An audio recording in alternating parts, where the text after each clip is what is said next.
ಬಾಗಲಕೋಟೆ ಜಿಲ್ಲೆಯಲ್ಲಿ ಜೆಸಿಬಿಗಳ ಗರ್ಜನೆ. ಮಹಾಲಿಂಗಪುರ ಪಟ್ಟಣದಲ್ಲಿ ತೆರವು ಕಾರ್ಯಾಚರಣೆಯನ್ನ ಮಾಡಲಾಗಿದೆ. ಆಶ್ರಯ ಕಾಲೋನಿಯಲ್ಲಿನ ತೆರವು ಆಪರೇಷನ್ ಇದು. ಆಶ್ರಯ ಕಾಲೋನಿ ಇರುವಂತವ್ರು ಎಲ್ಲರೂ ಕೂಡ ಬಡವರು. ಆಶ್ರಯ ಅಂದ್ರೇನೆ ಗೊತ್ತಾಗುತ್ತಲ್ಲ, ಆಶ್ರಯ ಮನೆಗಳು ಅಲ್ಲಿ ಇರುವಂಥದ್ದು. ಆ ಕಾಲೋನಿಯಲ್ಲಿರುವಂತ ಮನೆಗಳನ್ನ ತೆರವು ಮಾಡಲಾಗಿದೆ. ಸುಮಾರು 30 ಮನೆಗಳನ್ನ ನೆಲಸಮ ಮಾಡಲಾಗಿದೆ. ವಾರ್ಡ್ ನಂಬರ್ 13ರ ಕೆಂಗೇರಿ ಮಡ್ಯ ಆಶ್ರಯ ಕಾಲೋನಿ ಅದು. ಹಲವು ವರ್ಷಗಳಿಂದ ವಾಸವಿದ್ದಂತ 30 ಕುಟುಂಬಗಳ ಶೆಡ್ ಅನ್ನ ತೆರವು ಮಾಡಲಾಗಿದೆ. ಶೆಡ್ ನಲ್ಲಿ ವಾಸವನ್ನು ಮಾಡ್ತಾ ಇದ್ರು.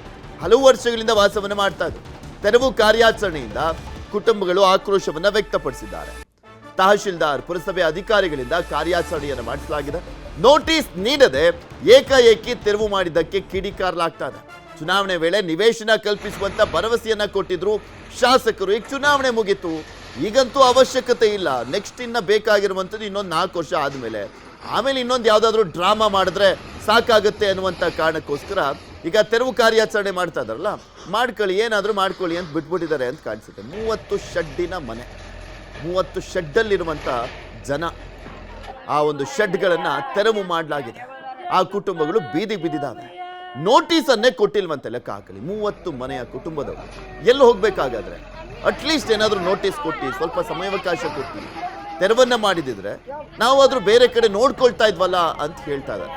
ಇನ್ನ ಎಲೆಕ್ಷನ್ ಟೈಮ್ನಲ್ಲಿ ನಿಮಗೆ ಬೇರೆ ನಿವೇಶನವನ್ನ ಕೊಡ್ತೀವಿ, ಅಲ್ಲಿಗೆ ಹೋಗುವಂತ್ರಿ ಅಂತೆಲ್ಲ ಭರವಸೆಯನ್ನ ಕೊಟ್ಟು ಓಟನ್ನ ಹಾಕ್ಸ್ಕೊಂಡ್ರು.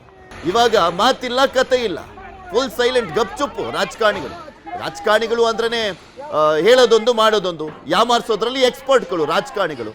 ಅದನ್ನು ಹೇಳಬೇಕಾ? ಇವ್ರನ್ನ ಹಂಗೆ ಯಾಮಾರಿಸಿದ್ದಾರೆ. ಸದ್ಯ ತೆರವು ಕಾರ್ಯಾಚರಣೆ ವೇಳೆ ಯಾರು ನೆರವಿಗೆ ಬರ್ತಾ ಇಲ್ಲ ಅಂತ ಅಳಲನ್ನ ತೋಡ್ಕೊಂಡಿದ್ದಾರೆ. ಬಾಗಲಕೋಟೆ ಜಿಲ್ಲೆಯ ರಬಕವಿ ಬನಹಟ್ಟಿ ತಾಲೂಕಿನ ಮಹಾಲಿಂಗಪುರ ಪಟ್ಟಣದ ಜನ ಆಕ್ರೋಶವನ್ನ ವ್ಯಕ್ತಪಡಿಸ್ತಾ ಇರುವಂಥದ್ದು. ನಮ್ಗೆ ಅಟ್ಲೀಸ್ಟ್ ಏನಾದರೂ ಒಂದು ಆಲ್ಟರ್ನೇಟಿವ್ ಆಗಿ ಏನಾದರೂ ಮಾಡ್ಕೊಡ್ಬೇಕಾಗಿತ್ತಲ್ವಾ, ಎಲ್ಲಿ ಹೋಗ್ಬೇಕು ನಾವು ಬಡವರು ಅಂತ ತಮ್ಮ ಗೋಳನ್ನ ಹೇಳ್ತಾ ಇದ್ದಾರೆ.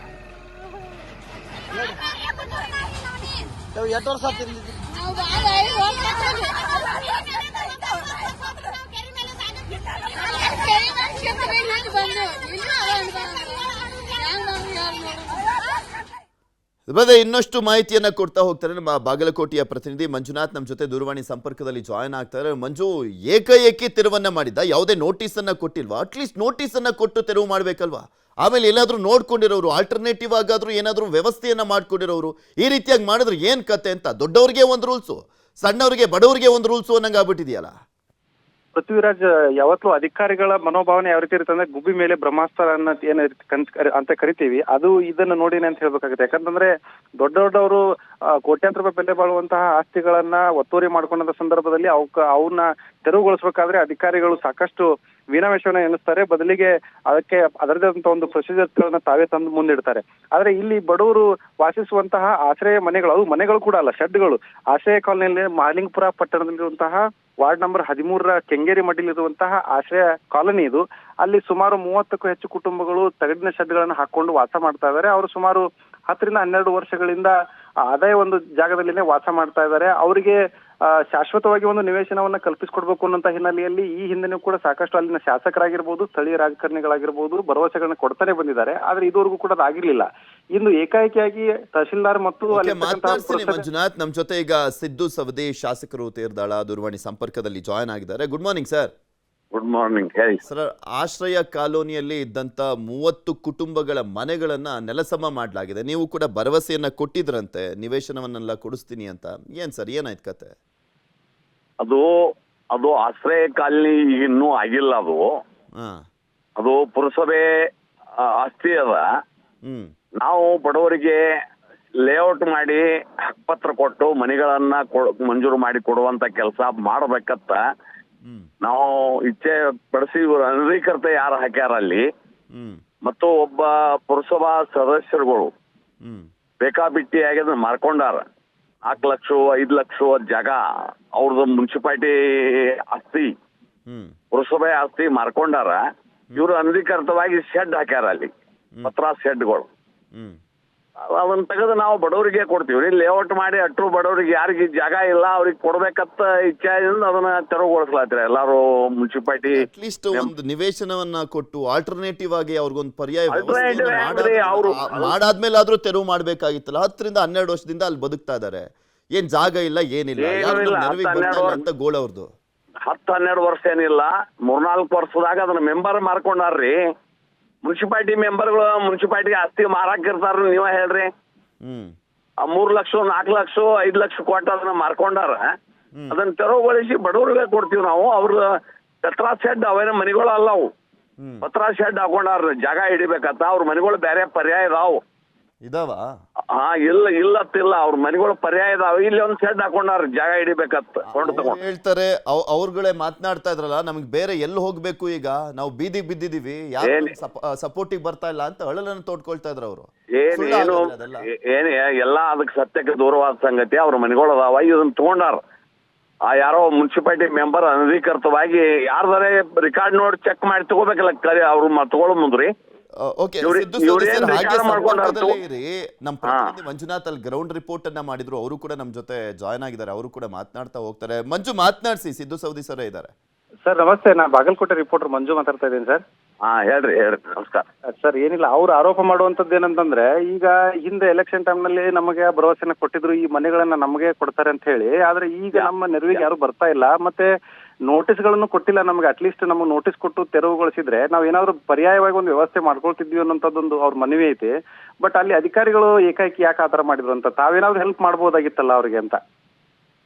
ಅಲ್ಲ ರೀ, ಅದು ಮುನ್ಸಿಪಾಲಿಟಿ ಜಾಗ ಅದ, ಇನ್ನೂ ಅನೇಕ ಬಡವರು ಅದಾರ. ಇವರು ಅನಧಿಕೃತವಾದ ಮೆಂಬರ್ ಅವ್ರನ್ನ ಮಾರ್ಕೊಂಡಾರ 3 ಲಕ್ಷ 4 ಲಕ್ಷಕ್ಕ ಜಾಗ. ಇವರು ಪತ್ರ ಶೆಡ್ ಹೊಡ್ಕೊಂಡದಾರ. ಇವ್ರು ಆಲ್ರೆಡಿ ಇವ್ರ ಮನೆಗಳು ಎಲ್ಲಿದ್ರ ಮೊದಲ ಈಗ 2-3 ವರ್ಷ ಇಷ್ಟ ಆತದ. 2 ವರ್ಷನಾಗ ಅದ್ರಲ್ಲಿ ಬಂದ ಅಲ್ಲಿ ಮೆಟ್ಟ ಹಾಕ್ಯಾರ ಅವರು. ಮತ್ತ ಆ ಜಾಗ ತೆರವುಗಳಿಗೆ ಮುನ್ಸಿಪಾಲಿಟಿ ಸರ್ಕಾರಿ ಆಸ್ತಿ ಕಾಪಾಡಬೇಕೋ ಬೇಡ ಅಂತೀರಿ ನೀವು? ಅಲ್ಲ ಸರ್, ಈಗ ನೀವೊಬ್ರು ಪುರಸಭೆ ಸದಸ್ಯರು ಅಂತ ಹೇಳ್ತಾ ಇಲ್ಲ, ಆದ್ರೆ ಅಟ್ಲೀಸ್ಟ್ ಅವ್ರಿಗೊಂದು ಆಲ್ಟರ್ನೇಟಿವ್ ಆಗಿ ಒಂದು ವ್ಯವಸ್ಥೆಯನ್ನ ಮಾಡ್ಕೊಡ್ಬೇಕು. ಆಲ್ಟರ್ನೇಟಿವ್ ಅದಾವ್ರಿ ಅವ್ರಿಗೆ. ಅವ್ರ ಮನೆಗಳು ಅದಾವ, ಅವ್ರ ಅನಧಿಕೃತ ಬಂದ್ ಅದಾರ ಅಲ್ಲಿ ಬೇರೆ ಕಡೆ. ಒಬ್ರು ಪುರಸಭೆ ಸದಸ್ಯರು ಅದನ್ನ ಮಾರ್ಕೊಂಡಾರ ಅಂತ ಹೇಳ್ತಾ ಇದ್ರಲ್ಲ ಸರ್, ಅದ್ರ ಬಗ್ಗೆ ಏನಾದ್ರು ನೀವು ಅದನ್ನ ಕ್ರಮ ಕೈಗೊಳ್ಳಕ್ಕೆ ಅಧಿಕಾರಿಗಳು ಸೂಚನೆ ಕೊಟ್ಟಿದ್ರೆ? ಅದೇನಾದ್ರು ಪ್ರಕ್ರಿಯೆ ಇದನ್ನ ಕ್ರಮ ತಗೊಳತೀವಲ್ಲ. ಹೋಗಿ ಅವ್ರ ಮನಿ ಮುಂದೆ ಕೊಂಡ್ರಲಿ, ಇವ್ರ ಯಾರನ್ನ ಕೇಳಿಲ್ಲ, ಬಿಲ್ ರೆಕಾರ್ಡ್ ನೋಡಿಲ್ಲ, ಯಾರ ಆಸ್ತಿ ಯಾರ ತಗೊಂಡ್ಬಿಡುದನ್ರಿ. ಅಲ್ಲ ಸರ್, ಆ ಪರ್ಟಿಕ್ಯುಲರ್ ಆಗಿ ಆ ಪುರಸಭೆ ಸದಸ್ಯರ ಮೇಲೆ ಏನ್ ಕ್ರಮ ಆಗುತ್ತೆ?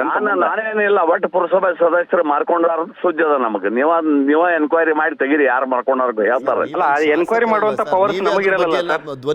ಎನ್ಕ್ವೈರಿ ಮಾಡುವಂತ ಪವರ್ಸ್ ನಮಗಿರೋದಿಲ್ಲ. ಹೋರಾಟ ಮಾಡ್ಬೇಕು ನೋಡ್ರಿ. ಎನ್ಕ್ವೈರಿ ಅಲ್ರಿ, ನೀವು ಕೇಳಿರಲ್ಲ, ಪಬ್ಲಿಕ್ ಕೇಳಿ ನೀವು ಸುದ್ದಿ ಮಾಡಿರಲ್ಲ, ಯಾರು ಮಾರ್ಕೊಂಡಾರ ಹೇಳ್ತಾರ. ಪಬ್ಲಿಕ್ ನ ಕೇಳಿ ನಾವು ಸುದ್ದಿ ಮಾಡ್ತಾ ಇದೀವಿ ಸರ್. ಅದ್ರ ಹಿನ್ನೆಲೆ ಏನಿದೆ, ಅದ್ರ ಒಳಗಡೆ ಏನಿದೆ ಅಂತ ಹೇಳಿ ನೀವು ಅಧಿಕಾರದಲ್ಲಿ ಇರುವಂತವ್ರು ನಿಮಗ್ ಗೊತ್ತಾಗ್ತೈತಿ. ಮತ್ತೆ ಆಫೀಸರ್ಸ್ ಏನಿದ್ರು ಕೂಡ ನಿಮ್ಮ ಮಾತುಗಳನ್ನ ಕೇಳ್ತಿರ್ತಾರಲ್ಲ. ಹಂಗಾಗಿ ನೀವು ಆಫೀಸರ್ಸ್ಗೆ ಸೂಚನೆ ಕೊಟ್ಟು ಆ ಮೆಂಬರ್ ಯಾರು, ಯಾಕೆ ಆ ರೀತಿ ಮಾಡ್ಕೊಳ್ಳೋವರೆಗೂ ಯಾಕೆ ಸುಮ್ಮನೆ ಕೂತ್ರು, ಆಫೀಸರ್ಸ್ ಏನ್ ಕೆಲಸ ಮಾಡ್ತಾರೆ ಹಂಗಂದ್ರೆ ಅದನ್ನೆಲ್ಲ ನೀವು ಕೇಳ್ಬೋದಲ್ಲ ಅಂತ. ಕೆಲವೊಂದ್ ಕಡೆ ಹಂಗ ಇರ್ತಾರ್ರಿ, ನಮ್ಗೆ ಹೇಳಕ್ ಬರಂಗಿಲ್ಲ. ಅದನ್ನ ನೀವ ಅಲ್ಲಿ ಹೋಗಿ ಸಾರ್ವಜನಿಕರು ಕೇಳಿ ಸುದ್ದಿ ಮಾಡಿರೋದು ಯಾರನ್ನ? ನಾವೇ ಹೇಳಕ್ ಆಗೋದಿಲ್ಲ. ನಮ್ ಸಮಸ್ಯೆಗೆ ಸ್ಪಂದಿಸ್ತಾರೆ ಅಂತ ಹೇಳಿರುವಂತದ್ದು ಯಾರನ್ನ ಸರ್? ಧ್ವನಿ ಆಗ್ತಾರೆ ಅಂತ ಹೇಳಿ ಆಯ್ಕೆ ಮಾಡಿರುವಂತದ್ದು ಯಾರನ್ನ? ಪದೇ ಪದೇ ಆಯ್ಕೆ ಮಾಡ್ತಾ ಇದಾರೆ ಅಂದ್ರೆ ಒಂದು ನಂಬಿಕೆ ಇದೆ, ಭರವಸೆ ಇದೆ. ಸಿದ್ದು ಸವದಿ ಅವರು ನಮ್ಗೆ ಏನಾದ್ರು ಒಂದು ಮಾಡ್ಕೊಡ್ತಾರೆ, ಇರುವಂತ ಸಮಸ್ಯೆಯನ್ನ ಬಗೆಹರಿಸ್ತಾರೆ, ಒಂದ್ ಸ್ವಲ್ಪ ಕ್ಲೀನ್ ಅನ್ನುವಂತ ಕಾರಣಕ್ಕೋಸ್ಕರನೇ ಅಲ್ವಾ ಸರ್? ಎಲ್ಲದನ್ನೂ ಕೂಡ ಮೀಡಿಯಾದವ್ರೇ ಜವಾಬ್ದಾರಿಯನ್ನ ತೆಗೆದುಕೊಳ್ಳಂಗಿದ್ರೆ ಅಲ್ಲಿ ನಮ್ಮವರೇ ಯಾರಾದ್ರೂ MLA ಆಗ್ಬೇಕಾಗಿತ್ತು ಅಷ್ಟೇ. ಅಲ್ಲಿ ಅಲ್ರಿ, ತಾವ್ ಹೇಳುವ ಪ್ರಕಾರ ಬೇಕಾದ ಸಾರ್ವಜನಿಕ ಆಸ್ತಿ ಶೆಡ್ ಹಾಕೋಬಹುದು, ಬೇಕಾದಂಗ ಅಂತ